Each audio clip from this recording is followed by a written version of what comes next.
Welcome you all in this session. इस session में talk करेंगे हीट ट्रांसफर। हीट ट्रांसफर उष्मा का संचरण। इसकी शर्त यह है, कंडीशन हीट फ्लो का, heat flows from a body at higher temperature to a body at low temperature।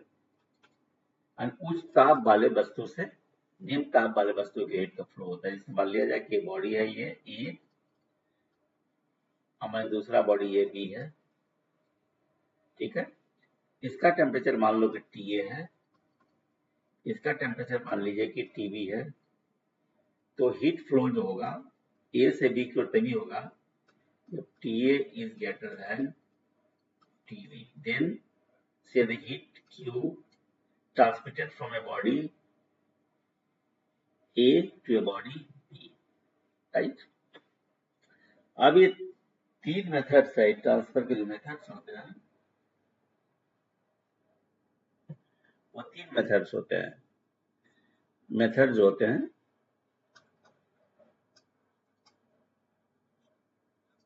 तीन मेथड्स होते हैं। एक को कहते हैं हम लोग कंडक्शन, राइट। दूसरे को कहते हैं हम लोग कन्वेक्शन, और तीसरे को कहते हैं हम रेडिएशन।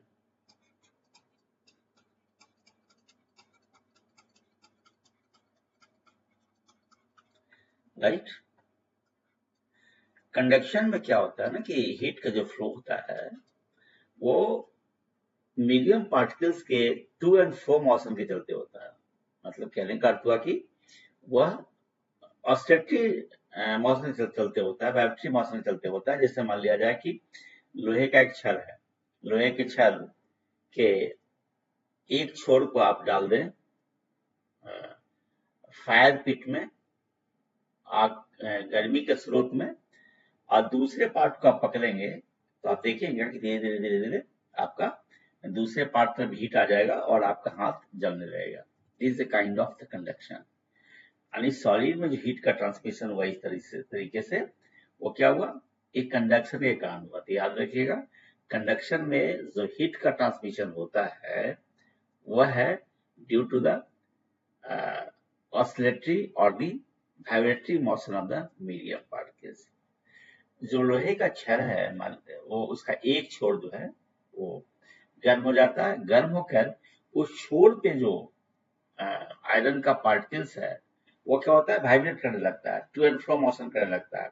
और जब वाइब्रेट करेगा तो बगल के कण को धक्का देगा, तो अपनी ऊर्जा का कुछ हिस्सा पहला कण दूसरे को दे देगा, दूसरा तीसरे को दे देगा। इस तरीके से every particle in succession begins vibration, and this way the energy is transmitted from a body at higher temperature to a body at lower temperature. Very clear? ये कंडक्शन हुआ, ठीक है। कंडक्शन ड्यू टू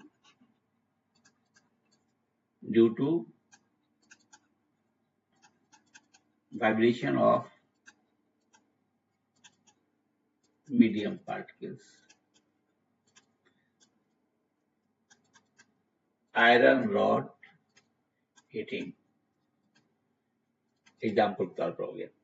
कॉन्वेक्शन में क्या होगा कि जैसे आप ये गैस चूल्हा पे आप डाल देते हैं आप एक बर्तन में पानी को, तो क्या होता है, बर्तन में पानी क्या होगा कि जो सबसे पहले जो at the base of the water जो मॉलिक्यूल्स होगा उसे गर्मी मिलेगी, गर्म होकर क्या होगा वो हल्का हो जाएगा, ऊपर उठेगा। और फिर क्या होगा, जब ऊपर उठेगा, राइट, तो क्या होगा, ऊपर का पानी फिर नीचे आ जाएगा, ठीक, ऊपर वाला भारी हो जाएगा, भारी हो नीचे आ जाएगा। और फिर क्या होगा, नीचे वाला भी आफ्टर सम कुछ देर में वो गर्म होकर ऊपर उठेगा। इस तरीके से क्या होगा कि नीचे से पानी का गर्म होकर ऊपर उठना, ऊपर के अपेक्षाकृत ठंडे के पानी का नीचे आना, इस तरीके से जो हीट ट्रांसमिशन होता है, we call it as a convection. Here is the actual motion of the medium particles, fluid का जो एक्चुअल मोशन होता है, राइट। यहाँ पर कंडक्शन में क्या हुआ, फ्लूइड का ये जो सॉलिड का एक्चुअल मोशन नहीं हुआ, बल्कि वो आपका स्थान नहीं छोड़ता है, आगे पीछे कंपन करता है, टू एंड फ्रो कंपन करता है, वो अपना स्थान नहीं छोड़ता है in case of conduction. Medium particles यदि solid does not leave its position, rather the medium particles vibrate about a point. But in case of convection, there is actual motion of the medium particles, and this actual motion of the medium particles is the reason for the transmission of heat. Fine. So here क्या हो जाएगा, due to actual motion of medium particle.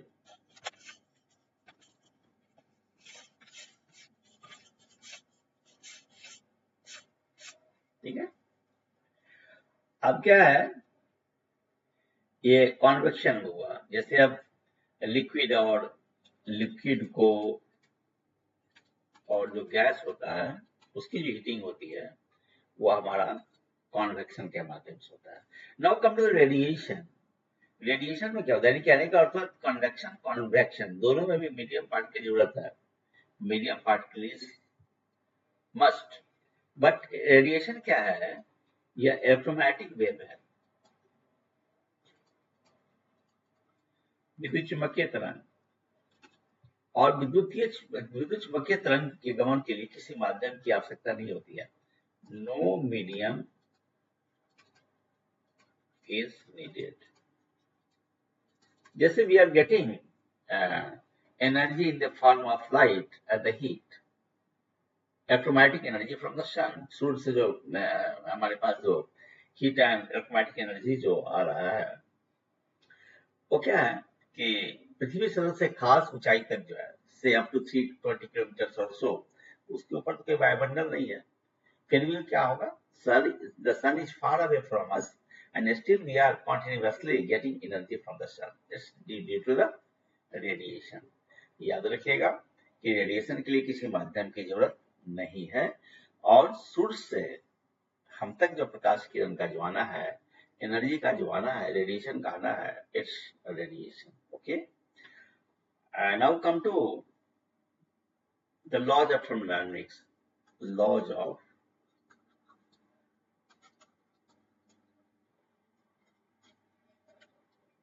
Thermodynamics. Thermodynamics का मतलब हुआ उष्मा गतिकी। तो क्या है, थर्मोडायनेमिक्स में दो टर्म है, thermal, thermodynamics, thermal plus dynamics. Thermal का संबंध हीट एनर्जी से है, थर्मल एनर्जी से है, और dynamics means motion. Meaning thereby thermodynamics is a branch of physics or the science that deals with the energy interaction, right, and its impact on the system and the surrounding. ये thermodynamics है। Naturally है, ये चीज में अगर hit देंगे तो समोसा आ जाता है। क्या कि there are three laws of thermodynamics. First law is a law of conservation of energy. पहला ऊर्जा संरक्षण का सिद्धांत है। मतलब क्या, energy can neither be created nor be destroyed. Of course, energy can go from one form to another. ऊर्जा का ना तो नाश होता है, ना तो ऊर्जा का उत्पन्न कर सकते हैं, हाँ ऊर्जा के रूपों में परिवर्तन होता है। That is the first law of thermodynamics, energy conservation. Okay, अब क्या है कि जैसे ऊर्जा का कन्वर्शन, जैसे हमारा क्या है, बिजली की आपूर्ति होती है मरकरी ट्यूब से या बल्ब से, then we get light. Here is the conversion of electricity or electric energy to the light energy.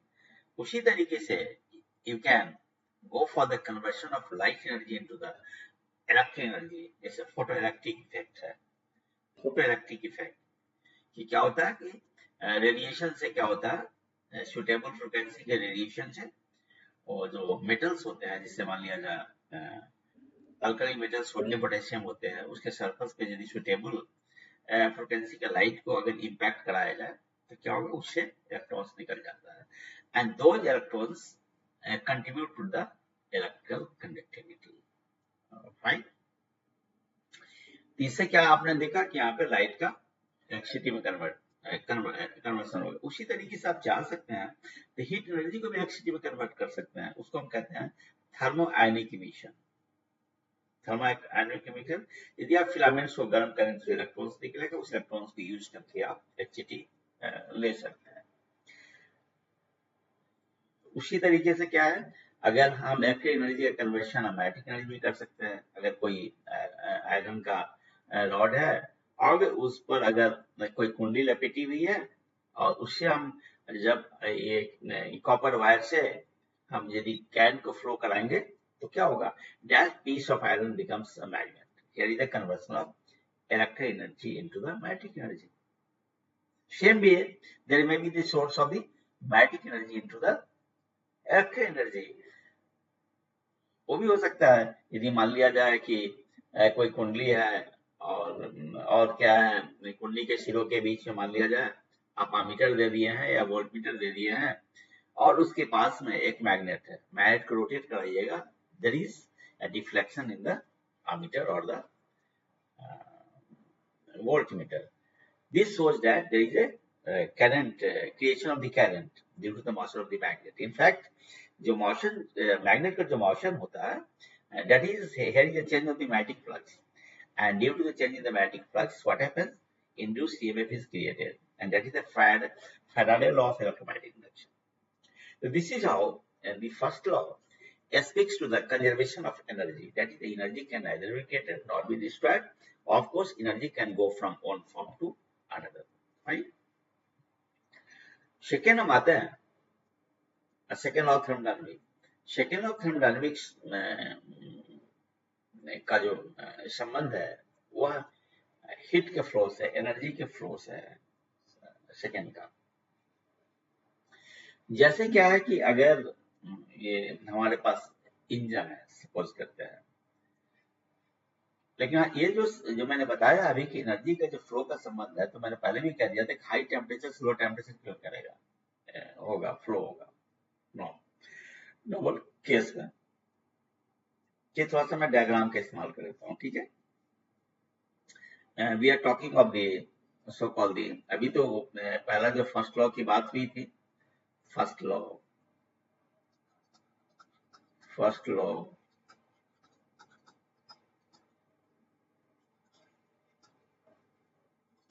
Of thermodynamics.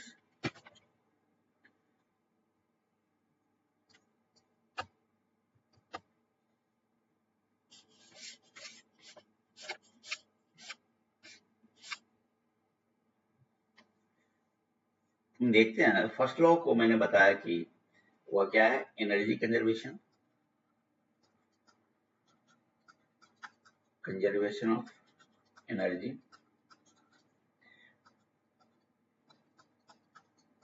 ऊर्जा संरक्षण सिद्धांत। रखें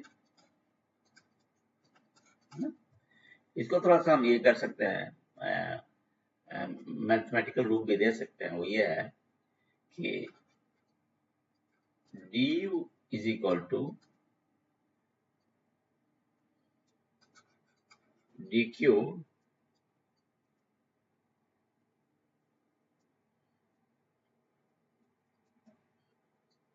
minus dw। अब क्या हिस्सा देख लीजिए, du is the change in internal energy, आंतरिक ऊर्जा में चेंज इन इंटरनल एनर्जी, आंतरिक ऊर्जा में परिवर्तन, and dq is the amount of heat given, and dw is the work done, dw is the work done। मतलब कहने का अर्थ हुआ कि किसी भी सिस्टम में आप एनर्जी देंगे, मान लीजिए यही सिस्टम हमारा, इसमें आपने दिया ये DQ दिया, हीट दिया सिस्टम में, राइट। तो क्या होगा कि ये जो हीट देंगे तो एक पार्ट जो हीट का होगा उससे इंटरनल एनर्जी बढ़ेगा और दूसरा पार्ट वर्क में जाएगा। क्लियर हो गया? एक पार्ट इंटरनल एनर्जी होगा और दूसरा पार्ट वर्क होगा। तो वही यहाँ पर बताया गया कि ड्यू जो इंटरनल एनर्जी है और DW जो है हमारा वर्क डन है। इसी को ऐसा लिखा गया है, बाएं साइड में ले आइएगा तो क्या होगा, dU is equal to DQ minus DW, right? Remember, DQ is the amount of heat exchange with the system, DU is the change in the internal energy, and DW is the work done, whether by the system or on the system. Good. Next हम आते हैं, जो हम second law की हम बात कर रहे थे, बैक चले गए थे, सेकेंड लॉ ऑफ थर्मोडायनामिक्स।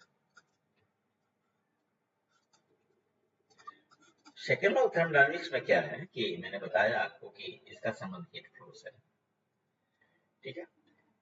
जैसे मान लेते हैं हमारे पास ये एक बॉडी है, ये बॉडी है हमारे पास, इसको कहते हैं सोर्स, क्या बोलेंगे इसको, सोर्स, ठीक है। और यहाँ पे क्या है, इंजन है, ये हीट इंजन हो जाएगा, जेट इंजन हो जाएगा। यहाँ पर क्या है कि एक बॉडी है एट लो टेम्परेचर, इसको कहते हैं सिंक, क्या बोलेंगे इसको, सिंक। अब मान लिया जाए, क्लियर हो गया, इसको हम टेम्परेचर सपोज करो इसका, चूंकि हॉट बॉडी है ये, तो इसको हम कहते हैं टेम्परेचर इसका TH, इसका टेम्परेचर TC, कोल्ड बॉडी। अब होगा क्या कि ये जो इंजन है ये हीट ले लेगा हॉट बॉडी से, जो हीट का फ्लो क्या होगा, हाई टेम्परेचर से लो टेम्परेचर पर होगा। तो मान लिया जाए कि ये जो हमारा है TH टेम्परेचर, जो हॉट बॉडी है, वहां से हीट ले लिया, ये ले लिया, ठीक है। अब मान लिया सपोज कीजिए कि अमाउंट ऑफ हीट लिया जो हुआ है हमारा Q है, ओके, कहां से लिया, हॉट बॉडी से लिया। अब इंजन क्या करेगा, वर्क करेगा, work is done by the engine. अब मान लीजिए इंजन ने वर्क किया, उसका वैल्यू जो हमारा W है, राइट। तो एनर्जी जो गया हमारा कोल्ड बॉडी को, कितना गया,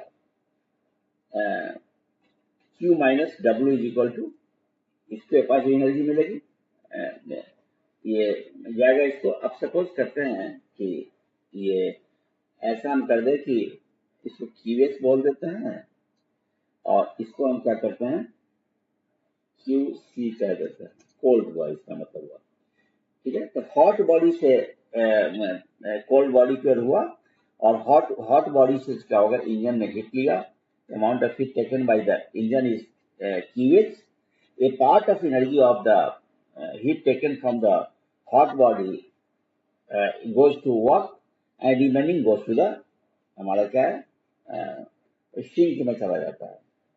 तो सिंक में कितना गया, ये QH minus W is equal to हो जाएगा QC, QH minus W is equal to QC। ये सेकेंड लॉ ऑफ थर्मोडायनामिक्स है, क्लियर हो गया। अब क्या है, ये तो हीट इंजन हो गया, लेकिन रेफ्रिजरेटर में जस्ट उल्टा होता है, या AC में जस्ट उल्टा होता है। Heat is transmitted from a body at low temperature to a body at high temperature, उल्टा होता है।